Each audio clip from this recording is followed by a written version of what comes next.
Luke, thanks for moving into our new location. Lovely. We're going to discuss a little bit more about you, your lifestyle, because your methods have provided a certain type of lifestyle. And I basically want coaches to get an idea of what your methods can provide. At the end of the day, you're living them. Yeah. And I know one thing I've learned today is you don't necessarily give your method that built your business to your clients, but at the same time, it's something that I may be able to get. And I also want coaches to know a little bit more about you. So can you just give us a general day in your life? What's a day in Luke's life look like? I plan my weeks ahead of time, so I know certain days for certain things. Okay. Going back to sort of the maker manager, maker being there's no distractions. I can work 3, 4, 5 hours uninterrupted on certain things. So recently it was going, right, I want to build out a system to live stream for content, like a waterfall effect. So based on, I like having new stuff.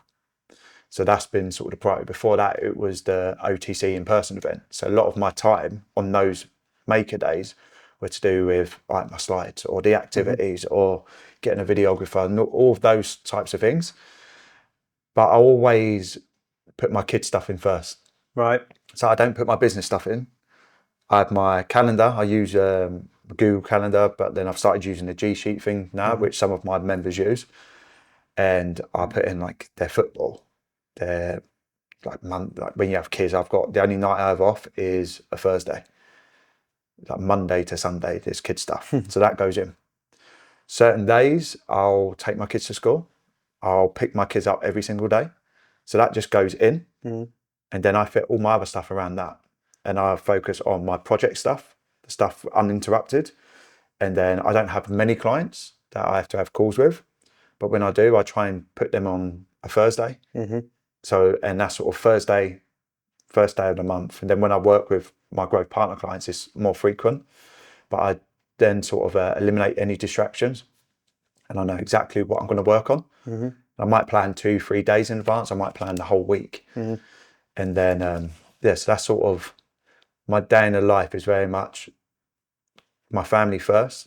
And then the other activities will change based on building a business and looking after my clients. I like it. You mentioned growth partner. What's that? Yeah, I didn't want to be mentoring. So I knew that for me the original idea was to take a percentage of their business, of their revenue. But then what I found early on was, one, I didn't want to go down that route because, again, I could quite easily have 20, 30 people, but then the way I've lived my life would be a lot different. So I wasn't willing to sacrifice that. And most coaches have peaks and troughs with challenges. So it was really hard to say, well, you're normally making 20 grand a month. So anything over 20 grand, I'm going to get 5 or 10%. So then that sort of went out the window from that perspective. So with the growth partnership, normally if I work with a client one-to-one, like hands-on, they have to have decent social media following. They need to have an email list and they need to be earning probably a minimum of 10K per month. And they're aspirational enough to go further. And they typically starts with a launch. I won't just take anyone on. And most of the times they come to me when there's hardly any time. But I'll build out the funnels, the automations, the offers, zapping it over to their coaching app, because that's the stuff they're not good at and I enjoy it. And I've done it a few times. Obviously, if it's maybe trainer-wise or EverFit, it changes. So with that, we start off with a project and then it goes down to £1,250 a month. And it's normally, there's always something to do because a lot of them, I say, maybe stumble upon success just by the vast amount of eyeballs on them now. They get to a certain point and I then turn them into more of a systemized business. So typically it'd then be, all right, now once we've got that, we're going to now look at how can we improve the systems for one-to-one coaching. And then it's another launch coming, another launch. And then what I do is after a year, I don't tell them prior to that, I just go, I'm just going to charge you $750 a month now. Price goes down. That's a nice yeah, one different... is a retention thing. And two, a lot of the work that I do is within the first initial sort of 3 to 6 months. So after that, once the funnel's built, once the automation's built, once they get to know how I like them to do certain things and we test certain things out, I'm like, I'm not doing as much work as I was when we first started working. So yeah, that's the growth. I like that because by that point they'll be earning more but then paying you less. So it's like a double Yeah. win. And then it's a case of, if I need to get my hands dirty for whatever reason, I'll do that. But they've already paid me 15 grand or 20 grand at that point. Yeah. So I like it. How many hours do you work a week on average? I really love working. So minimum would probably be 40. Maximum could be 100. Do you get many holidays, take much time off? Although you like work, and I guess where I'm kind of going with this is kind of how much time freedom do you have?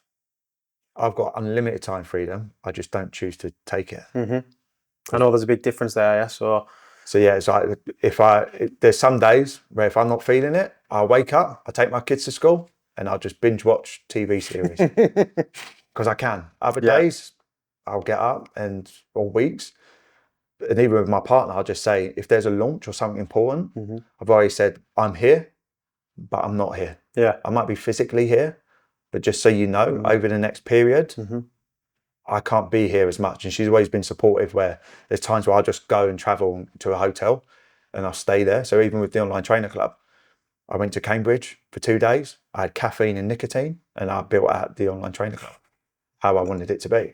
So sort of that, for me to work on, that's how I like to do it. And I like to work in sprints as well. I need something there. And I use the term sort of, everyone knows periodization. So there'll be phases where I'm in an overreaching phase, where I might be doing training twice a day. Right. And then after a launch or something, I go into a deload. But you can never just stop. Yeah. Because once you stop, typically someone will get enough clients and then they stop posting the content. And then all of a sudden they need more clients. It's like, well, I've done nothing for 3 months. How am I going to get those clients? So for me, working is, I just enjoy doing it. So, but then that's the downside with the business. There's always something you can do. Yeah. But the kids keep me grounded in the fact, and I'd rather them see, it's that money thing, it's that balance of going, when a kid's older, are they going to be like, oh, when I was younger, I wish I saw my dad more? Yeah. My kids will never be able to say that. Yeah, good. And that's the thing with me. I would rather have that. They're not going to say, I wish my dad had more money, because we do stuff that they want to do anyway. Yeah. So it's finding that balance. Yeah, good. You mentioned nicotine on a slight tangent. I like a bit of a edge on performance. If I can, why do you smoke? Is that a I've never smoked a cigarette in my life. I don't do any drugs. I've never done anything. It was one of Adam Ali from Physiconomics. He was like my first mentoring, where there was no payment, like how traditional mentoring was. And he takes it. So I was like, actually, let me try it. So that was the first time when I went away. I probably do have ADHD. So having it just gives you like more of a focus. And so you definitely feel the difference. In gum or? Yeah, gum. Just chew it the gum. Cool. 2 milligrams. Do that. I'm going to try that next time. Yeah, I've got some in my bag. I'll give you some. Class. What's your top 3 most common felt emotions over an average week? Oh, I had this. It was, I've made note of it. One of them was anger. Mainly because, even you probably sensed today, like I'm quite... I didn't, not at all. When I was younger, also I did karate. Yeah. So for me, if I'm competing against you, I want to fuck you up. That motivates me more. So I'd rather just me as a person. I think it's, I try to not do it, but I'm like, it's me. Everyone's sort of motivated by different emotions or things. And for me, it's maybe anger is the wrong word. It's probably more competition. Yeah. Of like, I like to compete. So when it's like the face off, just on the one going, can we do the face off? So I want to do that. So I think anger, proud of like of my kids. And then there was another one I did make a note, but I can't remember it. Let's just go with grateful. Yeah, I like it. I think that should be in everyone's top 3 emotions, wherever stage you're at. What have you had to sacrifice to get to where you are?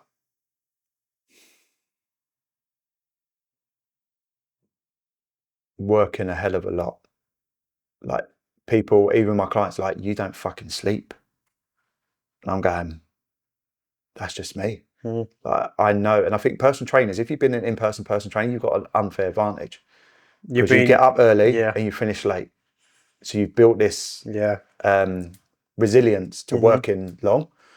So I think in regards to sacrificing, I suppose people say, "Oh, Luke, you're lucky that you can do what you want when you want." Like, no, but it's all the things that I've done 10 years consistently, and the things I don't do or choose to not do. As I said, I could have a lot more money, but I choose not to because I want to have other things are more important to me. The money's never motivated me. I don't care. I wear Primark t-shirts. I do not care. So for me, it's knowing that. And then sometimes that maybe is a limiting belief as well. So it's maybe it has held me back. I'm going to speak to Dan about his therapist because I think that could be a thing. And then I think you go through stages. And as you get older, things change as well. What's important to you when you were younger versus what's important to you now. Now I'm at that stage of my life, even though I'm 40 this year, I would rather dedicate most of my time and energy into my kids and having them, especially with the AI world, like it's scary what's going to be out there, as in jobs that are there now are not going to be there. So I'd rather, if I had to make a decision, my life is good. I won't be here forever. So if I can instill qualities and values and skills into my kids, I'd rather spend my time doing that than me just trying to make 100 grand a month for the sake of it. Yeah, great. What parts of you or your life do you maybe not show online as much? And I know this will be going online, but if there's anything you'd like to share. The only thing I could think, I share everything with my kids. The only thing I put down was my sex life. Once you have 3 kids, you don't have much after that. But yeah, that's the thing. I think even with coaches, when I say to them about the connection content, I'm like, just be yourself, show people that, show your vulnerabilities. And I've never once met a coach that when they've come back and said it's been a negative. Yeah. So for me, is being quite open to know that, as I say, it's for the content, for the kids. It'd be like it's for the content. So I think the more open you can be, the better. But I don't really talk, obviously, the sex life, as I said, but also money and stuff. I don't really talk about that. And even if I had a shit ton of money, I don't think I would. Yeah. Yeah, makes sense. Your methods, which we've established today, there isn't just one. You use many. The question was going to be, who do they work for and not work for? But with you having lots of different methods, let me change the question to, who do you work with and who do you not work with? Yeah. I work with people that have shown me they've got something about them and they have some level of success. And that's just by choice, because I don't really, if they're starting off, I think it's really hard to get results with people because there's so many factors. But if someone's already been in the game for a while and I know they're making a certain amount of money, I know that I can get better results with those individuals. Yeah. So it's one, like you could look at them and say, you're winning. I just say, I help you win quicker and bigger. So I don't like having the unknowns. I know that you've got something there. You've got proven track record. And that's why other mentors are there, because they can hold their hand a little bit more. And I just personally don't like to work with those people. Yeah. That's why I say I don't want to be called a mentor as such. I want to know you're here and you want to go this way. So for me, the 2 regrets that I have is not building my personal brand. And I was very intentional with that because I didn't want to be the face of the brand and be predicated on being success. But if you look at like Logan Paul, Mr. Beast and stuff like that, it's people buy into people. Yeah. So that's one of the biggest regrets that I have, that I purposely stunted my personal brand. And I've had many pivots. Some of them had not succeeded, but most of the time I just didn't want to do them anymore. So I've pivoted. I've pivoted more times than a ballerina. So that's one of them. And then not taking money out of my business, always looking at how can I reduce the VAT, how can I reduce the thing. So I don't have many personal assets. So the people I want to work with, I'm very much as in build your personal brand, provide value from a content perspective, let's incorporate some sort of paid ads, let's build a business where you're making 20k plus, but you're not doing it with setters and number of staff and success coaches and stuff like that. It's going, how would I want to build an online coaching business today, now that I've got these softwares and tools and resources? And they're the people I want to work with, where they actually enjoy creating content and they want to build their personal. Quite a lot of them, when you get to know them, they would take status of personal brand over money in the bank. And then having that freedom, like they care about what their peers think about them. You're right. Okay. And I think that's maybe because in today's world, everything's social media. Where back in the day, it wasn't as much. So everything, it's the optics. They want people to like look at them in a certain way and think about them in a certain way, as well as making money. Yeah. What are the bottlenecks of your business and what you're doing about them? Me. What are you doing about it? When I had a year off, and prior to that, I had like a team, and my outgoings were like 30 to 40k a month. So quite a lot. And then I got to a point where I was like, hold on, it's only the intern that's taking home less money than me. What the fuck? Because mine was always like, build it. And then when I transitioned from Shredded by Science, that was my baby. Then when I transitioned to Personal Training Collective, because I wanted to get them from day one doing their qualification, I use example, Shredded by Science was my son. PTC was my stepson. I didn't have that same connection with it. So when I had that year off, it was looking at what I didn't know what I wanted until very recently.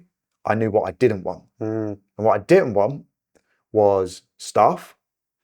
So that again goes, well, that limits what you can do or how you can do it and what you can offer.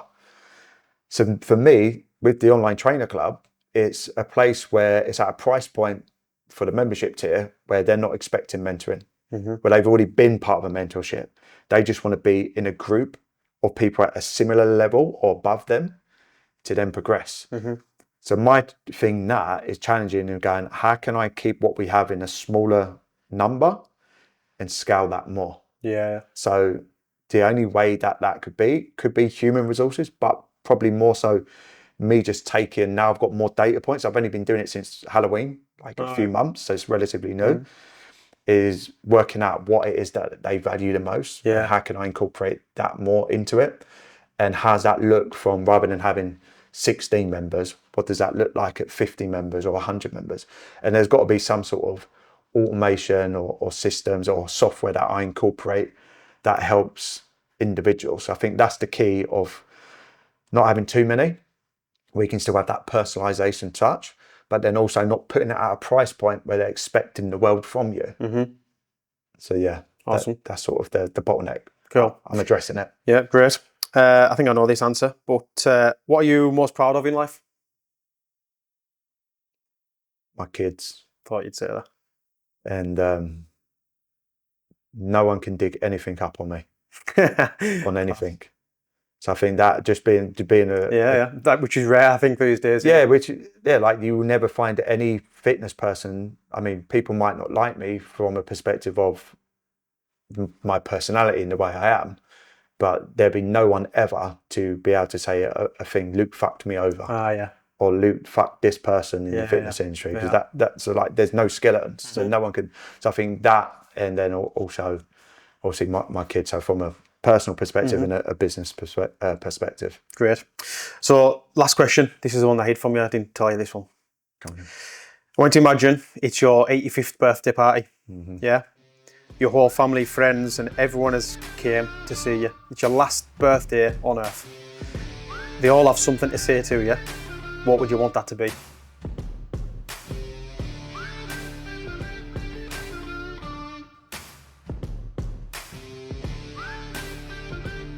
You've lived a good life. You've helped a lot of people. Go and enjoy whatever's next. I like it. Thanks very much for coming, mate. Appreciate it. Thank you, sir. Great stuff.